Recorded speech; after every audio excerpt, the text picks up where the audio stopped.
Welcome to another edition of the Chris Rocket Podcast. I am Chris Rocket, and if it's echoing a little bit, I'm in a brand new spot in downtown San Antonio, man. I'm really loving this part of the city. It's kind of cold, but I love it. I've been loving every bit of this place right here, man. I might be a little spoiled because there's food places every damn where, so I gotta stay on top of my exercise. But anyway, got a really good show today. I'm gonna introduce pretty much a new segment, basically, taking sound bites from, people like Skip Bayless, Stephen A. Smith, Nick Wright, which is actually my long lost brother, Nick Wright. I've actually embraced that, by the way. Just taking sound bites from them to basically see if I agree with them or not. Also, people like Colin Cowherd. I don't have any Colin Cowherd this week, but people like that to see if I agree with them or disagree with them. That'll be on in the second segment. First segment, we're going to start with the NBA, and this is pretty much how I'm going to do it from now on. NBA, main segment in the middle, and of course, we're going to end the show with the NFL reactions and predictions. First, we have a full slate of games this week, man, so we're going to start out with the 50 fantasy point challenge contestants. We did have a game that came on last night, or two games that came on last night. We had Roy, who had Karl Anthony Towns. We're not going to reveal the results just yet, but Roy had a dog in the fight last night. Here's what everybody picked. Of course, Roy with Karl Anthony Towns for Wednesday. Thursday, I got Clint Capella for Thursday. Who else? Matt has James Harden. And then for the Friday picks, we got Tony with Kyrie. We got Kill with Drummond. We got Nisha with LaMarcus Aldridge for Friday. So those are the picks for this week's for the 50 Fantasy Point Challenge. The results will be revealed next episode. We don't want to spill the beans just yet. I honestly don't know the results just yet. I haven't even looked at the stats last night. But the game results, the Minnesota Timberwolves did win. I picked the Minnesota Timberwolves. Everybody except Rogers picked the Timberwolves. He picked the Clippers. And of course, the Golden State Warriors versus the Charlotte Hornets. Everybody picked Golden State. Golden State one-handedly. The game's on Thursday, which is tonight. They got the Lakers and the Sixers. We have three people who picked the Lakers. It was Rogers, Matt, and Punch. Coincidentally, two out of those three are actually Lakers fans. And there aren't bad picks, because the Lakers are playing very competitive. Everybody else picked the Sixers. And then the night game, we got the Houston Rockets versus Utah Jazz. Everybody consistently picked Houston Rockets. And for Friday, Golden State at Detroit. The only person to pick Detroit was Nisha. Maybe she knows something I don't know. Maybe Draymond Green doesn't play. Maybe that's an advantage for Detroit Pistons. But we shall see. Then we have Boston and San Antonio. Very good game. Everybody picked Boston except Roy, Kill, Tony, and Baez. So tonight, Philly against the Lakers. These two teams, you don't know what you're going to get with these two teams, but they're very competitive. When they look good, they look damn good. And when they look bad, they look terrible. You feel me? So, very good game tonight. This is probably the only game I'm worried about other than the Boston and the Spurs game. But the Boston Celtics, to me, man, I really feel like that team can actually beat anybody. They don't shoot a high percentage in threes, but they are very efficient with their offense. Yeah, they rarely take bad shots. If you look at, they're solid in every fashion of the game. Now, the guy that I really like and the guy that gets overlooked by everybody, I really like how they're using Aaron Baines. Like, Aaron Baines is just bouncing around the league from, different teams, but they're really utilizing him like a Steven Adams type, like a Marcin Gortat type. He's a big body. He's going to do the dirty work. Set screens. If you watch him set screens, he is a fucking brick wall. I really love what they're doing him, and you can tell when he plays along with Kyrie Irving, along with Terry Rozier, Marcus Smart, he's fighting extra hard. I mean, that's how he always played, but I really like how they utilize Aaron Baines, and I like to see guys like that score because I'm a real big fan of the big man that does the dirty work. People like Montrezl Harrell, people like Marcin Gortat, Steven Adams, guys like Kyle O'Quinn, Trevor Booker. I'm going to go back a little bit further back. Guys like Ronnie Turiaf, Reggie Evans, people like that. I love the big man who does the dirty work. Kenny Fareed is another guy that I like. Like guys that do the dirty work and get rewarded for it. Robin Lopez does it every now and then. So that team right there is just solid around, and of course for the San Antonio Spurs, they just well coached. They're like quietly top 3 in the league now. Like you see how they just slowly trickle up and just sneak up on you, and Kawhi Leonard is not even playing, and that just goes to the greatness of Greg Popovich. But hopefully I have the perfect record this week. Hopefully, But the 2 games that I'm basically worried about this week are the Philadelphia 76ers versus the Lakers tonight and the Boston Celtics against the Spurs. Other than that, man, I guess I'm guaranteed a 500 record, pretty much. But the leaders is still, who's the leader? I think Roy's the leader now. Yep, Roy's the leader. We all chasing Roy, and I'm 2 games behind. So here I come with that very short segment. Nice, short, and sweet, right? Coming up in the Chris Rocket Podcast, we're going to go with those sound bites to see if I agree or disagree. You'll listen to the Chris Rocket Podcast.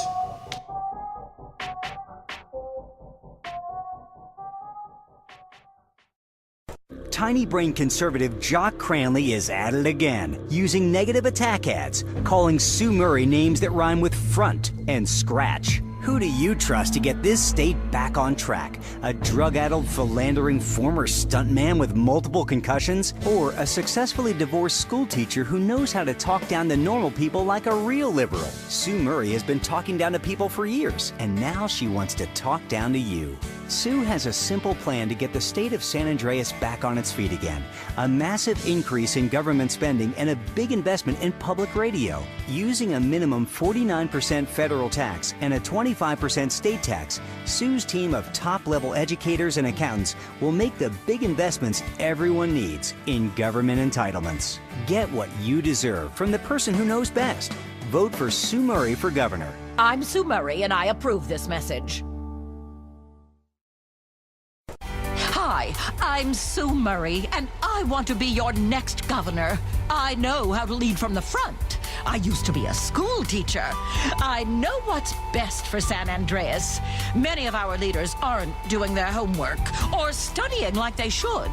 You're not living up to your full potential. I know how to use third-grade academic terms and talk down to a room of hyperactive, immature morons to get what I want. I can get things done. I'll make sure the 1% looks after the rest of us like they should. That you get what you deserve from people that work hard. Vote for me for governor.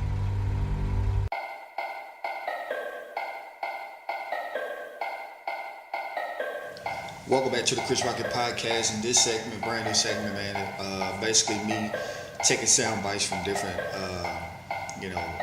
respected analysts across the sports world and see if I agree or disagree.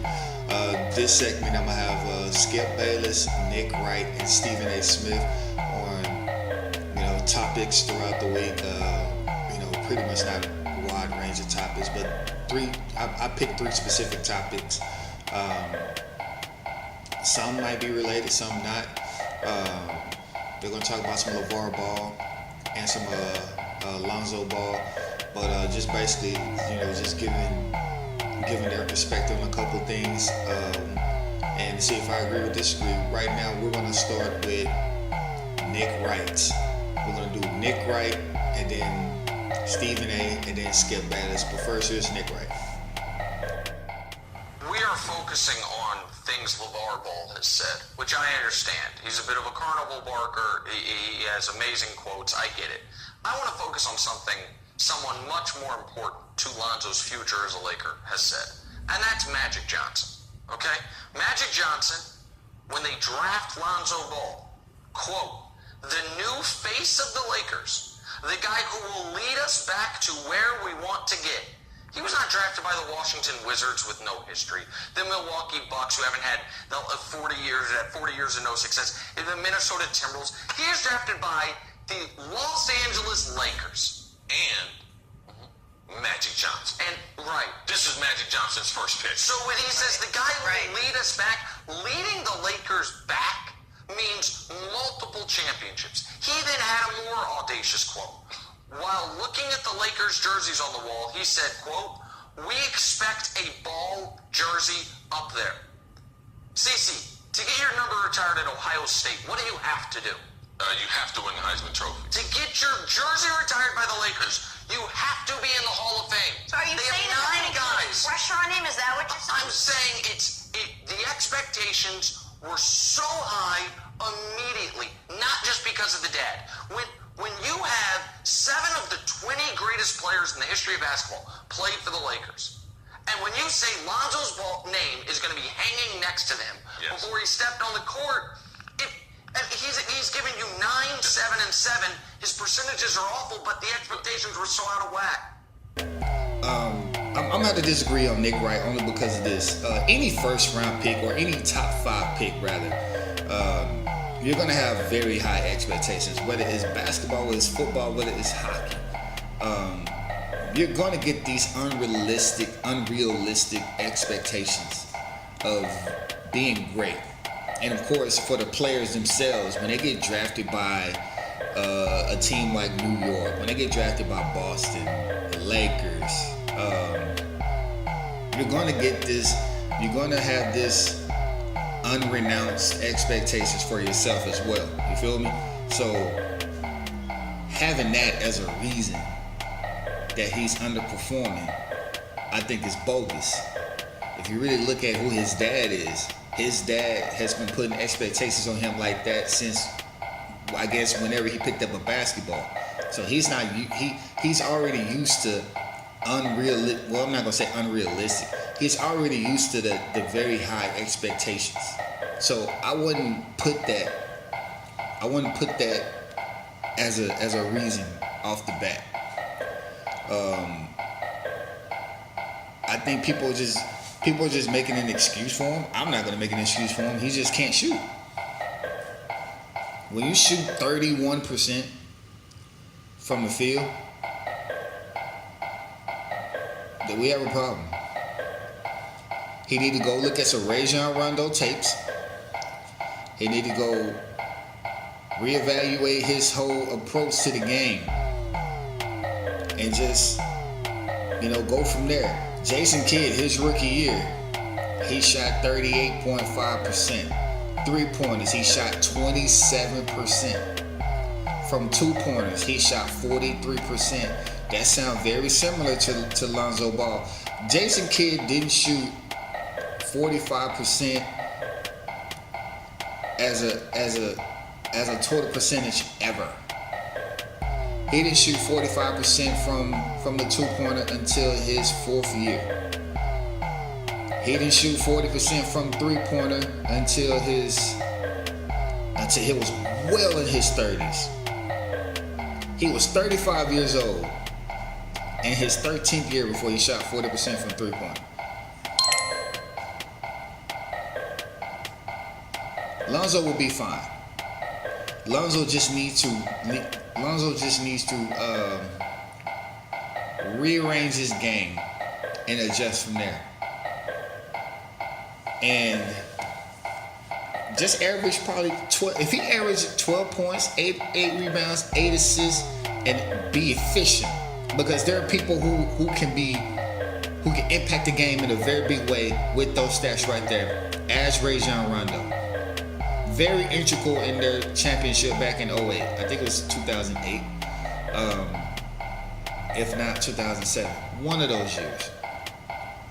You could be very impactful and not average 20 points per game. Rondo did it. Jason Kidd did it. Hell, Andre Miller did it. Rod Strickland for a while did it. He'll be fine. Now, Hall of Fame, jersey in the rafters, he probably got to win 2-3 championships. And with the fact that Golden State is a young team, Philly's a young team, LeBron James is still playing, he has a long way to go with that. Do you have a problem with him pulling LiAngelo out of school under these circumstances? Yes, I do. Yes, I do. I don't like it at all. I think it sends an incredibly bad message. I think it's real unfortunate that he's going this route, and I think that he's not treating it with the seriousness that it deserves. This is a highly intelligent young man, according to his dad. He's a 4.0 student, straight A's. Obviously, he's highly intelligent. Made a stupid mistake. You can call it a mistake, or you can call it thuggish, because when you go to another country, you're trying to steal. That certainly isn't the ideal level of behavior that you should be exercising. But he is a kid, and we understand these things happen. He was lucky and fortunate enough that the international incident that it became didn't lend itself towards them spending years or months or whatever the case may be in a China prison. That didn't end up being the case. But you come back to the States, you're at UCLA, you cause an international incident. It's a national embarrassment at the very, very least. And as a result, UCLA, the brand that you represent because you are a part of their institution, decides to exercise and exact the level of punishment that they would deem apropos. Now, the word indefinite leaves a lot of wiggle room for them to, essentially punish you for an extended period of time. But in the end, what it comes down to is that they probably were going to suspend the guys until after the Christmas holidays, and then they will come back in January. The father getting involved to the degree that he is sends the wrong message, because you're not treating the seriousness of your son's transgression the way most parents would deem you should. Not to mention the fact that you're really, really talking about him in terms of what, his future aspirations may be. I've spoken to NBA scouts about this kid. They're not that high on him. There's no way in hell he's getting drafted in June. And you're talking about putting him in the developmental league 1 minute. You're talking about him playing overseas the next. And all of this is because your son was suspended for what may amount to a couple of months. It's absolutely ridiculous as far as I'm concerned, and I don't think that LeVar Ball looks very good here at all. I agree with Stephen A 100% on this. This is just that bratty attitude. Like you don't like what's being done, and so you just like, well, fuck it. I'm just gonna get all my shit and just go. It's almost like someone playing dominoes and they're winning by 50 points, but somebody, lock up the game and they get 30 points. You don't want to play no more. You're still winning, but you don't want to play no more because they done locked the game up. We've seen this with LeVar Ball before. If you go back to those games where the ref will call a bad call, he'll tell the whole team to get their stuff and just walk off the court. Like, who does that?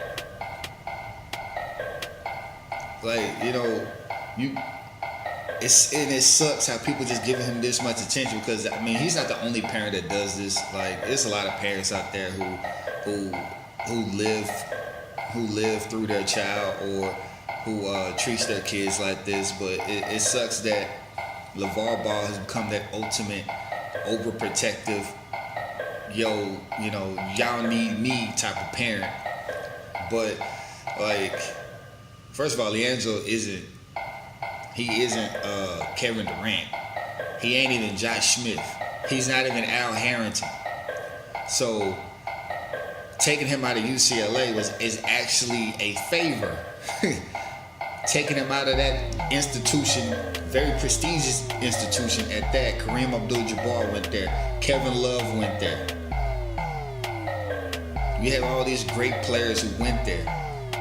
There's a certain brand that goes with that. You actually did UCLA a favor. Now, I wish him the best overseas, because this is probably what he's going to get. Go to a team like Tel Aviv. Go over there. Be out of sight, out of mind. Go ruin that. Go ruin their countries.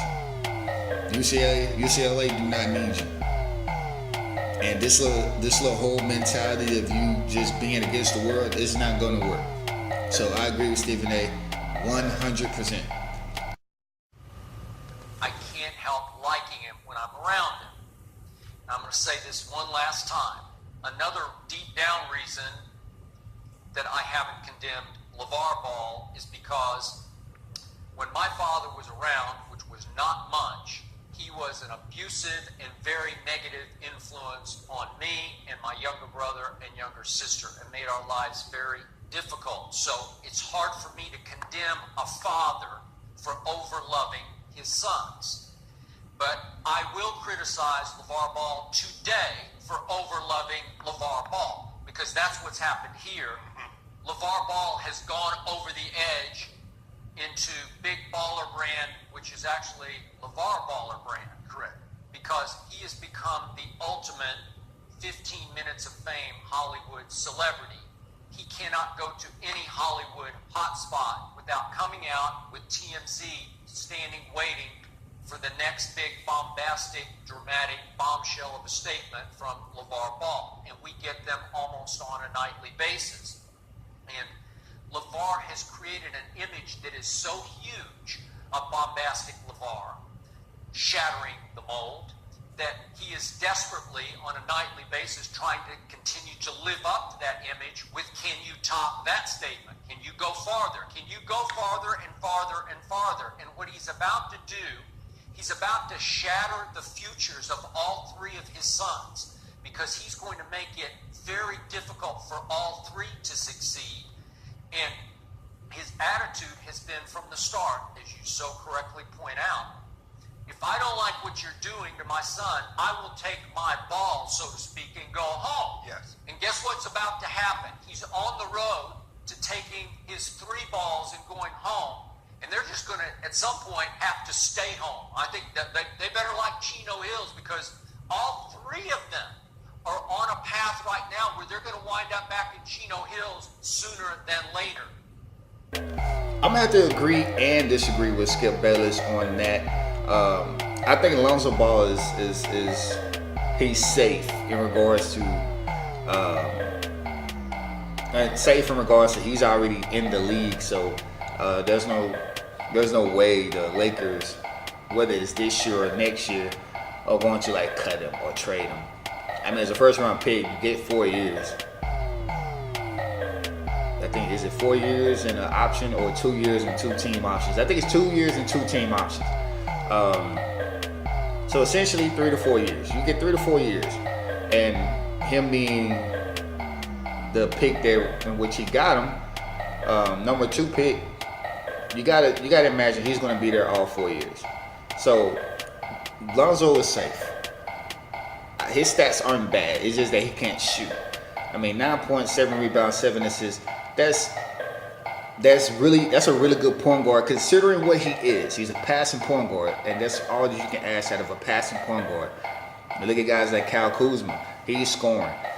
Jordan Clarkson. He really doesn't have a score on that team. So that's Lonzo. Lonzo's fine. He is right about LiAngelo. And the little brat kid LaMelo, who I feel like is just, he's pretty much will get the worst of it, because he's seeing all this. He's seeing how his brother's getting away with all kinds of shit. And then, you know, I look at certain videos, man, the kid is a brat. So I'm gonna agree with Skip in regards to the other 2 having to go back to Chino Hills. But as far as Lonzo is safe. Lonzo is safe. Coming up in the Chris Rocky podcast, we'll have Week 13 reactions, Week 14 predictions. You all listen to the Chris Rocky podcast. This is Weasel News. Los Santos traffic is so bad that one woman carpools with a dead body. What will it take for you to use public transit? Transit news. When police pulled over a car on the Del Perro freeway, they discovered a decomposing body in the passenger seat, which turned out to be the woman's dead husband. One witness on the scene told reporters, "I looked over and the car was full of flies." The woman said she had every intention of burying the body soon, but she wanted a last few days in the carpool lane. The Los Santos Transportation Authority announced a new campaign to encourage people to take public transit. We know many of you feel that only losers take the bus or train in this town, and in many ways that's true. But what will it take for you to leave your car at home and take the bus? What do you want? On-time arrivals? Regular service? Strippers on the buses? Well, we're not doing any of that. The Transit Authority promised a new TV commercial that will turn things around. This was Weasel News. Weasel News. Bring your assault rifle to work day. Canceled. A celebrity ghost is spooking guests at a local hotel. Second Amendment activists and gun nuts were horrified after Bring Your Assault Rifle to Work Day was canceled. The annual Friday Jamboree, in which gun enthusiasts show high-caliber weaponry to coworkers, has been a hit for the past 5 years. Although last year, there were 109 deaths associated with the event. Lobbyists are already campaigning to bring back concealed handgun Thursdays in parts of the Midwest. Movie news. The famous Gentry Manor Hotel has been the site of many a celebrity overdose or adulterous romantic encounter since it opened in the 1920s. Many guests say that the hotel is haunted. Tourist Janine Swanson told us she was disappointed at her celebrity ghost encounter. Please, celebrity ghosts are just as boring as the real live ones. They just roam around erotically talking about themselves. That was Weasel News.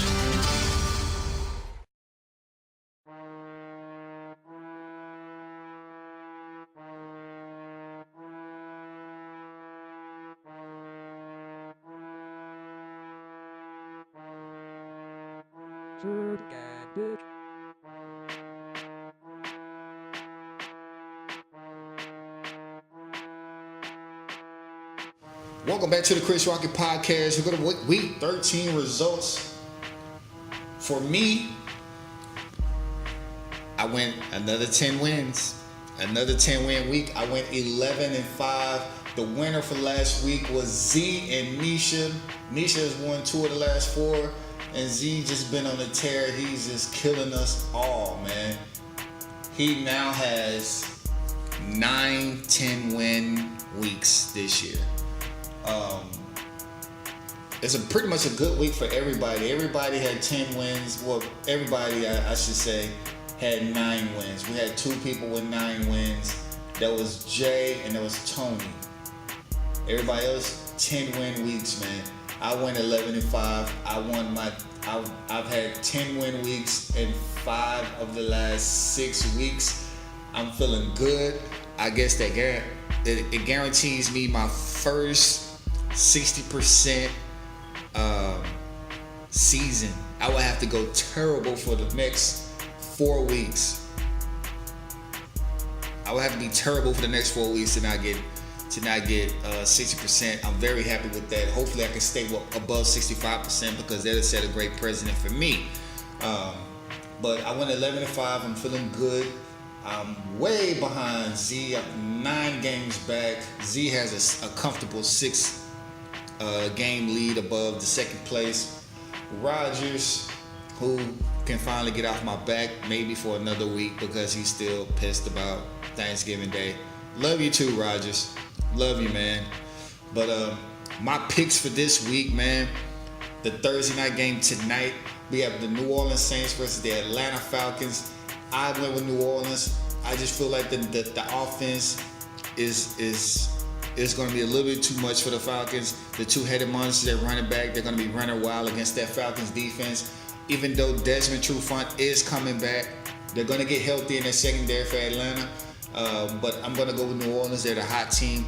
Let's see what they do tonight against in this NFC South matchup. It's going to be a lot of divisional matchups this week, so it's going to be some crazy picks. For Sunday, we got the Colts against the Bills. I'm going to go with the Colts. The Bills are very inconsistent to me. The Colts, their defense, their run defense is getting way better. 5 straight games of not allowing 100 yards. So hopefully, if they keep Shady McCoy in check, and I think Tyrod Taylor is dealing with a concussion, if I'm not mistaken, dealing with some kind of injury. So I'm gonna keep a close eye on that. I'm gonna go with the Colts. Then we got the Dallas Cowboys against the New York Giants. Eli's gonna start again. The coach is gone. Steve Spagnuolo is going to be the interim head coach. They fired the general manager, Jerry Reese. Maybe that would be the inspiration they needed, but not enough. Not on my watch. I'm going to go with my Cowboys on this, obviously. After this, we have one more game without Zeke, so we gotta keep the momentum going. This is a very easy, winnable game for us. Hopefully, we keep the ball rolling. I got the Dallas Cowboys. Detroit at Tampa Bay. I'm gonna go with Detroit. We're gonna take a real good look at that injury that Matt Stafford is. I think it's the hand injury, but we're gonna take a really good close look at that. Tampa Bay at a 4-8, 4-9 record. They're inconsistent to me, so I'm gonna go with Detroit. Oakland at Kansas City. I told you once Kansas City showed me that they're not consistent. Actually, I gave them 3 more weeks to show me, and they haven't showed me. Even though Oakland isn't the better team, I'm going to go with Oakland because it seems like Kansas City cannot get it right. So I'm going to go with Oakland in this game. San Francisco at Houston. This is a game that I actually went back and forth on. The quarterback play for Houston isn't good enough for me. I'm going to go with San Francisco. Maybe Jimmy actually shows me something. If San Francisco wins this game, Jimmy will be the savior for next year. I'm going to go with San Francisco. Green Bay versus Cleveland. I'm going to go with Green Bay. Really not much to say about this. Cleveland is very dysfunctional. Even though Cleveland, Deshaun Kaiser with Josh Gordon, I like them. He was forcing the ball to him a little bit, but he actually looked good with Josh Gordon, and it's amazing how better an offense goes because they have a very decent running game. The thing about it is that every team is forcing them to pass, so their running game doesn't look good on paper. But the eyeball test, their running game actually looks good, and they just have to. When teams respect their passing game, their running game is going to actually look better. So I actually like Cleveland, but I don't like them in this game. They will look good at it. They're going to make it a competitive game, but I'm going to go with Green Bay in this game. Next, we got Chicago at Cincinnati. I think Cincinnati has figured it out just a little bit. The running game is getting much better. They're utilizing Joe Mixon very well. I'm going to go with Cincinnati. Chicago just doesn't have enough offense for me, even though they're going to get much better next year. I'm going to go with Cincinnati. Minnesota at Carolina. Too much offense for Minnesota. I'm going to go with Minnesota. Redskins at the Chargers. The Chargers, they're playing hot right now. Keenan Allen is balling out of control. Even though Washington is going to get a run for their money, but they're too banged up on defense. I'm going to go with the Chargers. The Jets at Denver. I don't know what the fuck is going on with Denver, but the Jets have been playing very competitive ball lately. I'm going to go with the Jets. Tennessee at Arizona. Tennessee is playing really good. Arizona, I don't know when they're going to get David Johnson back. Maybe they'll shut him down. Tennessee, their defense is going to smother the only offensive threat that Arizona has, which is Larry Fitzgerald. Tennessee is going to win this game. A really good afternoon game. We got the Philadelphia Eagles versus the Los Angeles Rams. Philly struggled against Seattle. Seattle has a very okay defense, and they barely scored 20 points. We have the Rams with a much better defense and a much better offense. The Rams are going to expose the Philadelphia Eagles, who have not beat a team with a winning record this year. They're going to get exposed. I got the Rams. We got the Seattle Seahawks versus the Jacksonville Jaguars. I'm going to go with Seattle. They're going to continue their hot streak against the Jacksonville Jaguars, who's been playing very good. But this will be a competitive game. Maybe the winner wins by 3 to 5 points. I'm going to go with Seattle. A really good physical game for the Sunday night game. We got the Baltimore Ravens going against the Pittsburgh Steelers. I got Baltimore only because Ryan Shazier won't be available. That's going to make a big difference for this game. Baltimore is going to run the ball a little bit. They're not going to pass for many yards. They're just going to run the ball, control the clock a little bit. Baltimore's going to win this game. And the AFC East matchup on Monday Night Football. We got the New England Patriots going against the Miami Dolphins. I got New England. The only person who has the Dolphins so far is Tony. Maybe he knows something I don't. Obviously, I'm going to go with New England because New England, even though they won't have Gronk, they haven't had a healthy roster all season. They still just manages to get it done. Miami just isn't good enough. Losing a Jai to me really hurt their offense. Their offensive line has been banged up, so New England's going to win this game. So hopefully another 10-win week for me. And also in my fantasy league, I'm going to be in the playoffs. This is the first round of the playoffs. I've never been in the playoffs in the 4 times I did fantasy football. So just the fact that I'm in the playoffs is, very good for me. You feel me? So, hopefully everybody has another good week this week. We've been having really good weeks lately, man. So, hopefully we can squeeze in this 6-game gap between Rogers and Z. Hopefully not, because I don't want to hear his mouth again. Love you, Rogers. But that's been my show today. Thank you guys for listening, or Guy, for listening. And we will have the results for the 50 fantasy point challenge next episode. We're also going to do the defensive portion of what Joe Kilmeyer did. We did the offense. We're going to do the defense next week with each team, best defensive lineman, best linebacker, best defensive back for each team on the next episode. Very good stuff. Very good debate. You know how I like it. See you guys next week, and take care. You have been listening to the Chris Rocket Podcast.